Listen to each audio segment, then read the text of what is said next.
উনি মাগরিবের নামাজ এশারের নামাজ পড়ে একটা মসজিদে শুয়ে পড়লেন, আর শুয়ে শুয়ে হাদিস পড়তেছেন। কি পড়তেছেন? কথা বলেন। আর মনে মনে ভাবলেন রাতটা মসজিদে কাটায় দিই, ফজরের নামাজ পড়ে আবার বেরোবো। কিন্তু দারোয়ান এসে বলে মসজিদে থাকতে পারবেন না, ওঠেন। দারোয়ান আছে না, কথা কন।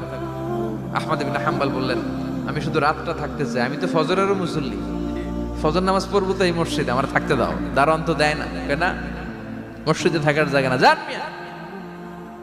উনি যে আহমদ ইবনে হাম্বল এটা চিনে নাই, থাকতে দেয় না। কি করবে এখন? উনি কাঁথা গুছিয়ে হাদিসের কিতাব নিয়ে কাঁধের মধ্যে ব্যাগ নিয়ে মসজিদ থেকে বেরোয় গেলেন। কি আর করবেন, প্রচন্ড শীত, আর কাঁপতেছেন, বুড়ো মানুষ। পথিমধ্যে দেখলেন বাজার, বাজার একজন খাব্বাজ, শাবুন খাব্বাজ, যুবক রুটি বিক্রেতা।